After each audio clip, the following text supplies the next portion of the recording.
अस्सलाम वालेकुम गाइस। आज मैं बना रही हूँ पपीते का मिल्क शेक। इसके लिए पपीता लिया मैंने, इसके बीज निकाल दिए। अब हम इसको ऐसे जैसे खरबूजे की फारियाँ करते हैं ना, इस तरह काट के इसके क्यूब्स बना लेंगे। इसके पिलर के साथ ना इसके छिलके रिमूव कर लेंगे। आपको पता है पपीते के कितने फ़ायदे हैं, इन दिनों में आया हुआ है। जितना हो सके आप पपीता खाएँ। यह आपके पेट के जितने भी मसले मसाइल हैं इससे बिल्कुल ठीक हो जाते हैं। और शुगर के लिए बहुत बेस्ट है। मोटापे का जिन्होंने वेट लूज़ करना उनके लिए भी ये बहुत अच्छी चीज़ है। इसके जो छिलके हैं इनका भी बहुत फ़ायदा है।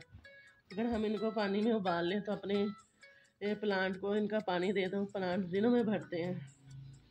इसी तरह हम इसके अगर बीज की बात करें तो वो मैंने सुखा के रखे हुए, मैं आपको दिखाती हूँ। ये देखें, ये मैंने धूप में भी सुखाए। ये देखें बिल्कुल काली मिर्च जैसे। जब इसका मौसम चले जाएगा तो आप इसको इस्तेमाल कर सकते हैं सुबह निहार पेट। इससे आपकी शुगर सही रहेगी, पेट के जितने भी मसले हैं वो ठीक रहेंगे, मोटापा दूर होगा। इसके वाहिद फल है जिसके बेशुमार अनगिनत फ़ायदे ही फ़ायदे हैं। पपीते के जो पीसेस हैं मैंने इसमें देख लें।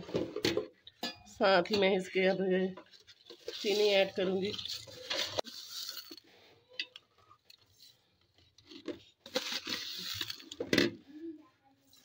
3 से 4 चम्मच मैंने चीनी की ऐड कर दी है।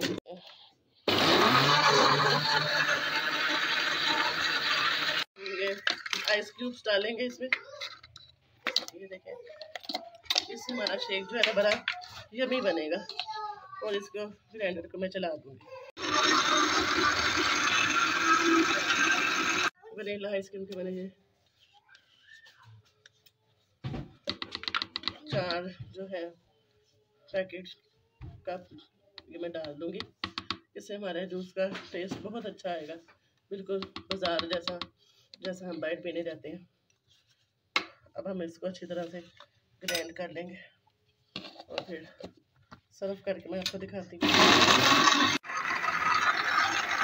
मैंने कुछ क्यूब्स बारीक से काट लिए। आपने ये हम अब जूस के गिलास में डाल देंगे, बड़ी अच्छी लुक आएगी इससे।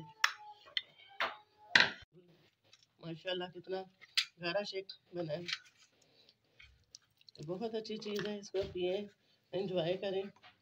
और ये इसके जो छिलके अगर आप अपने स्किन पे लगाएंगे ना तो मास्क लगाने की ज़रूरत नहीं है।